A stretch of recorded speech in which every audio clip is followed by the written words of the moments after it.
There might be yet another secret hidden in the pages of the Book of Bill, and it all comes down to shipping. Before we see the thing that Joe drew, I just want to say that this drawing does not reflect the canon of Gravity Falls or the intent of its creator, nor of the Disney Corporation. Not canon yet. Believe it or not, this might have huge ramifications on Gravity Falls lore. I kinda love it. Chat is rejoicing like you just created world peace. Hello Internet, welcome to Film Theory, the show that's love language is acts of making conspiracy boards about cartoons. And hey, welcome back to Romance Month.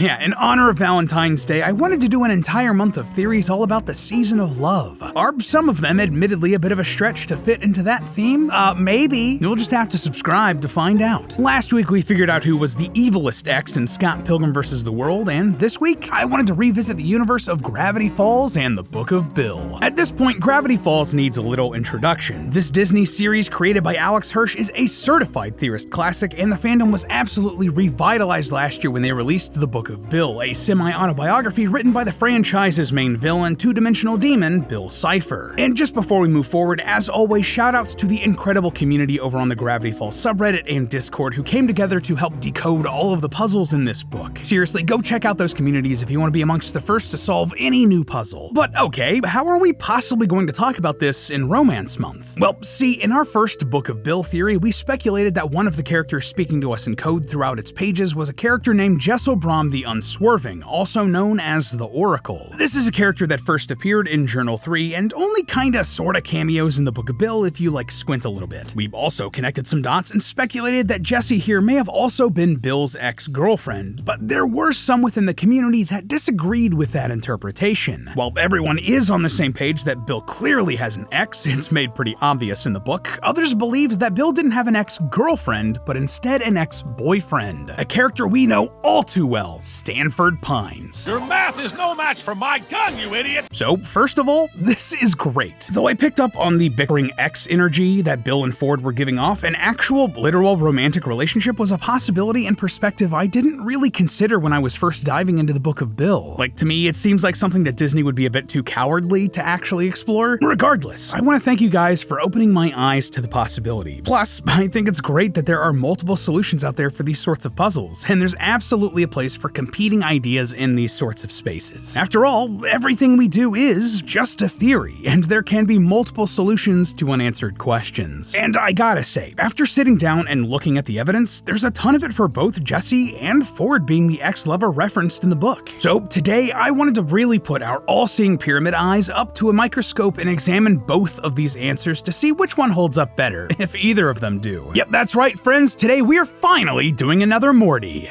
Well, I guess it's not really a Morty anymore.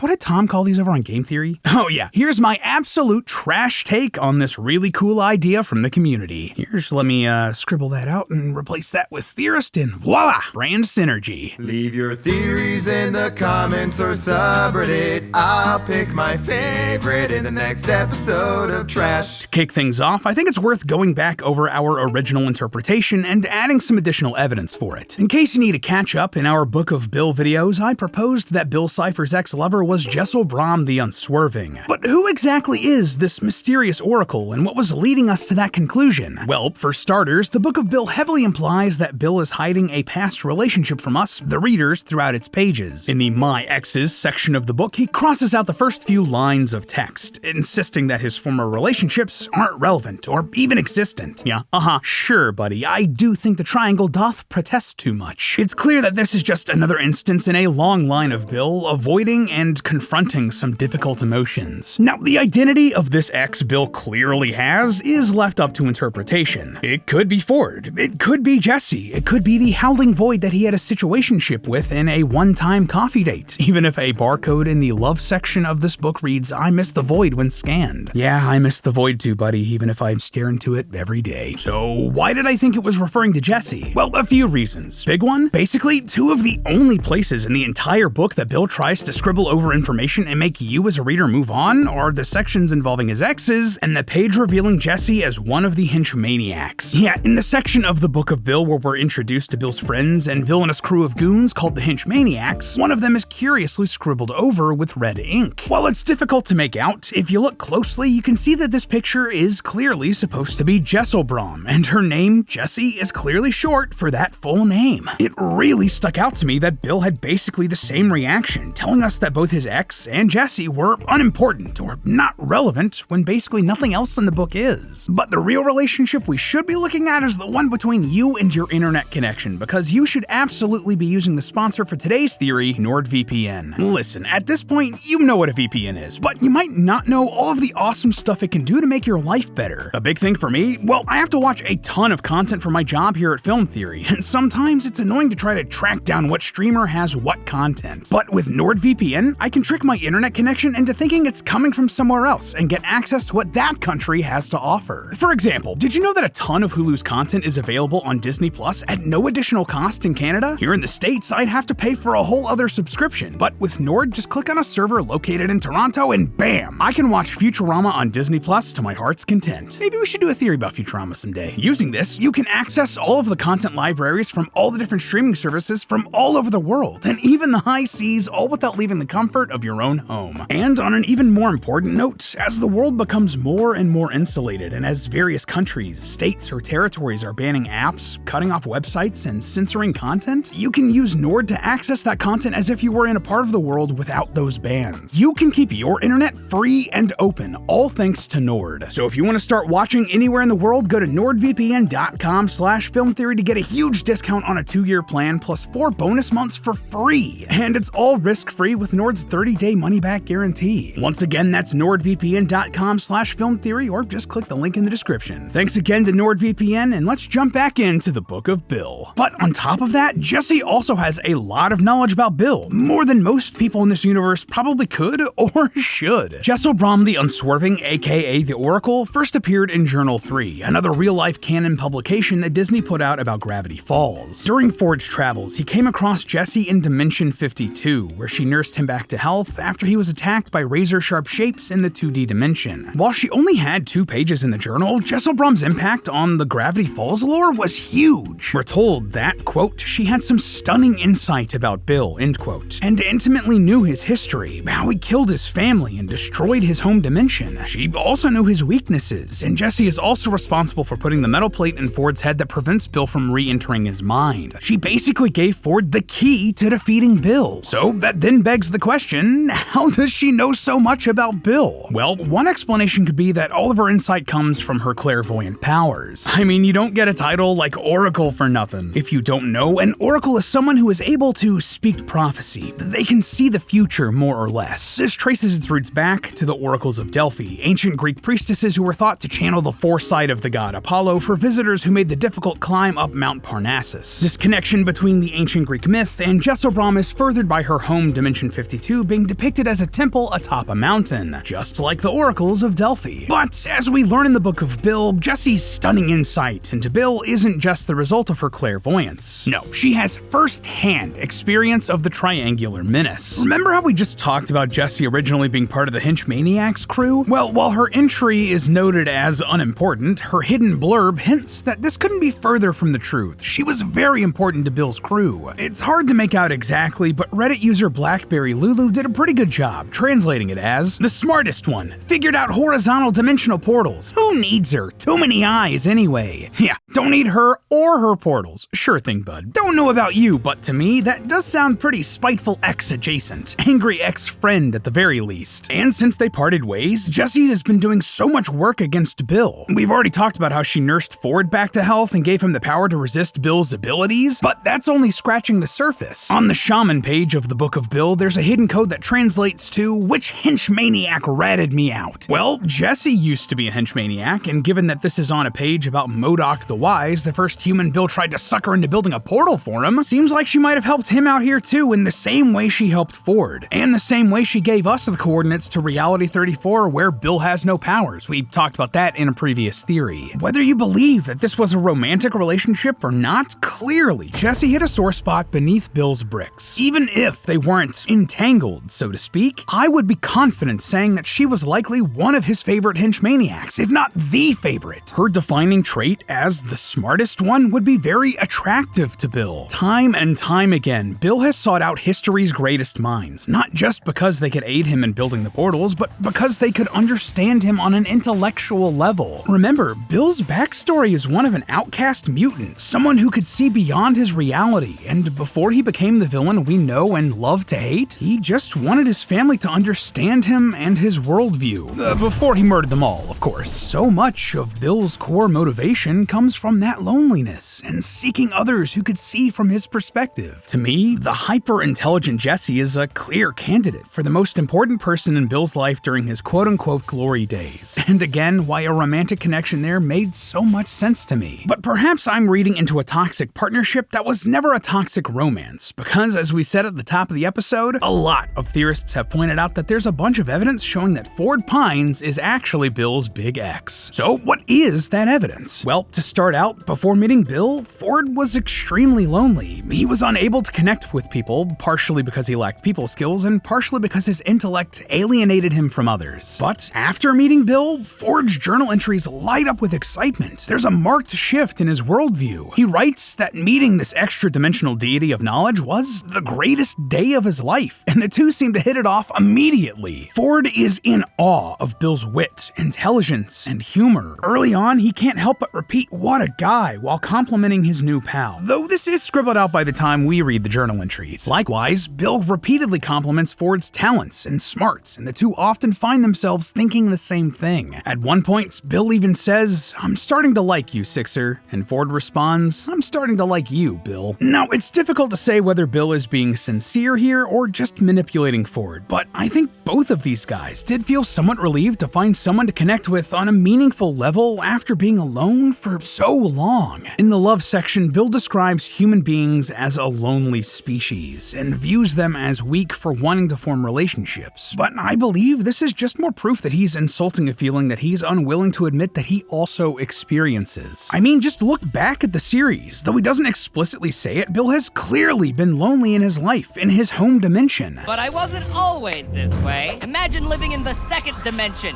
Flat minds in a flat world with flat dreams. But okay, that's some small stuff. What about something bigger? Well, a year into their relationship, Ford begins describing Bill as his muse, citing all of the wonderful ways Cipher changed his life for the better. If you don't know, muse, along with being a really solid band, is a word that is used to refer to someone or something that provides an artist with creative inspiration. Pretty much anyone or anything can be a muse. A person, a cat, a rock, the sky. As long as it can make you feel inspired and creative, it can be your muse. But while the term is often used platonically, it's also often used romantically. Like, you know what a common source of creative inspiration throughout the ages has been? Someone you have a crush on, an unrequited love, your partner. There's a reason why there's a billion love songs out there, people. And I think I would be remiss if I didn't mention the historic use of the term muse in a romantic sense within the gay community. For example, it's thought that famous Renaissance artist Michelangelo found a muse in a young nobleman named Tommaso de Cavalieri. The relationship between the two was said to have inspired many of Michelangelo's works, including poems and letters and drawings. Some have gone as far as to theorize that the famous statue of David was modeled after Cavalieri's own body. Dang, good on you, Cavalieri, keep up the workout routine. So when you look at the Book of Bill again with that context, it absolutely seems like Ford is using the term muse with that romantic connotation, describing a relationship between himself and Bill that seems more than platonic. Ford gushes that Bill picks him up when he's down, calms him down when he's anxious. Bill helps Ford stand up for himself when someone insults him and even leads him to the coordinates of new paranormal discoveries. Ford also claims that Bill has given him the ability to see an eighth color of the rainbow that normal people aren't able to see. That does seem pretty gosh darn romantic and very much a way to literally get someone to see the world in a brand new way, a common way people describe their outlook on life changing after entering a relationship. But the metaphors don't stop there, my friends. After feeling disappointed that no one remembered his birthday, Ford learns that Bill possessed a swarm of rats that spell out his name as a present. Afterwards, Bill offers to get Ford drunk and enter his mind, and once he eventually accepts, things get crazy. Apparently, quote, one thing led to another, end quote. Yeah, that is definitely cartoon code for they got it on. at least mentally. Afterwards, Ford confesses that this Bill guy, he's really got it all figured out. Which is interesting because Bill describes Ford as pansexual. Basically, he's attracted to logic and preparation and planning. Ford saying that Bill's got it all figured out really hints that he's attracted to Bill and his unique brand of planning. In this instance, his elaborate rat birthday gift for Ford. And though he was an evil, spiteful little creature, Bill clearly did return Ford's affections to some degree, evidenced by his reaction after their falling out. After their breakup, Bill wrote, "I know Sixer loved our will they won't they destroy the universe relationship. This was just our way of keeping things spicy." That's obviously a pun on the idea of will they won't they relationships, a common tactic used in sitcoms and the like. And in this context, Bill doesn't want to believe Ford is gone for good because a part of him feels lost without their relationship. And in order to prove how not upset he was, Bill decided to drown his sorrows at a dive bar called O'Sadley's multi-dimensional pub at the rock-bottom asteroid belt in the vicious Spiral Nebula. A witness later claimed that Bill tried to order one sixer at the bar before bursting into tears. Yeah, don't know about you, but I don't normally sob my way to the bottom of a White Claw unless I'm going through it in a breakup. And just the cherry on top here, if you type in divorce or breakup into the computer on thisisnotawebsite.com, it takes you directly to the logo for O'Sadley's. I mean, even Mabel straight up calls Bill a super needy ex and gives him a few tips to get over Grunkle Ford while also instructing him to go crush on someone else's uncle or even to avoid uncles altogether for a while. And finally, if we want to bring in some out-of-canon evidence too, Alex Hirsch himself has said that he used real-life breakups as inspiration for the dynamic between Bill and Ford. At his In Motion 2024 panel in London, he said, I asked myself, what would the relationship between a demon and his dupe be like?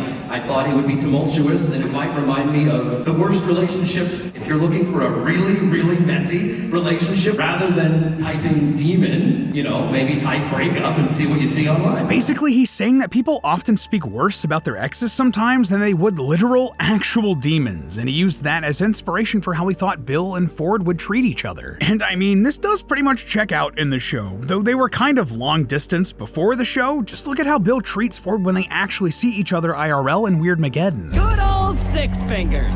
I've been waiting an eternity to have a chat face to face. He's cruel to Ford and beats him up, clearly trying to let his aggression out, just like a toxic ex would. With all of this overwhelming evidence, the way they talk and think about one another, the work they did together, the affection they showed to one another, how Bill reacted after they fell out, and the real-world inspiration for their relationship, I think I have to say that the community's right on this one. There's more than enough to say that Bill and Ford were romantically entangled and that both still have rough feelings over the breakup. So, thank you. Thank you all for pointing this out to me and for helping me see it. You're awesome, and this is why I love theorizing communities. And yet, I don't think that that's the whole story. In fact, I think this is a rare case where two theories are actually correct at the same time. That Bill actually dated both Jesse and Ford at different points in his life. Hear me out. I don't think that anyone would argue against the fact that if Bill and Ford were in a relationship, that it was an incredibly toxic one. Bill is not a good guy and absolutely used abusive tactics on Ford. Sure, Bill sometimes returns Ford's affections. He calls him cutesy nicknames like Fordsy, but he's also neglectful. While they were together, when Bill was inside of Ford's mind, Ford felt unstoppable. But when Bill takes extended trips away, disappearing for weeks or months at a time,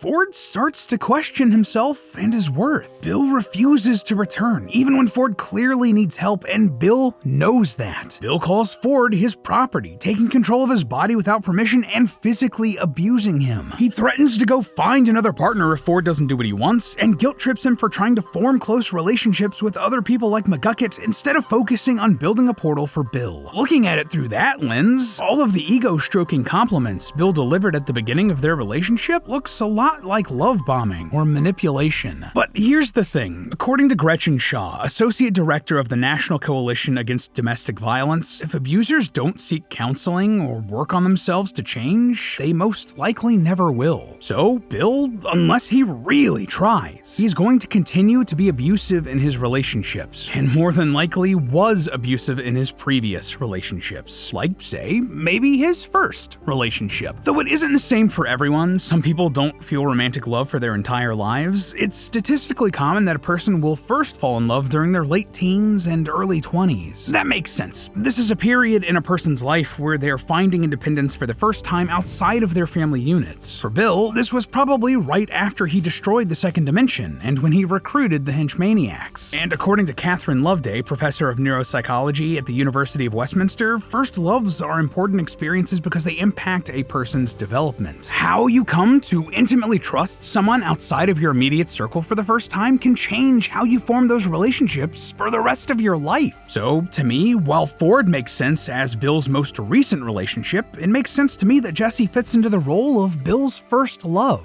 I mean, he's old, like really old, so of course he would have had previous relationships. Jesse was basically the idealized version of what we know Bill finds interesting in a potential partner, romantic or otherwise. She was hanging out with him a lot during the period that was equivalent to Bill's late teens or early 20s when he would have been psychologically impacted by their relationship. She knows things about Bill that only an intimate partner, or at the very least someone he acutely trusted would, as evidenced by the fact that she knows how Bill destroyed his home dimension, a memory that he tries to keep repressed. It just all lines up, it makes sense. But just like a lot of other first loves, it didn't last. Jesse became fed up with Bill's manipulative, destructive, and self-serving antics and ended up reporting him to Time Baby before using her ability to create portals to flee to safety. And this falling out seemed to be foundational to Bill's psychology about love and romance. When you read through the pages where Bill describes the feelings of love, you can see how his experiences taught him that love is a weapon. He believes that love is a scam, a trick,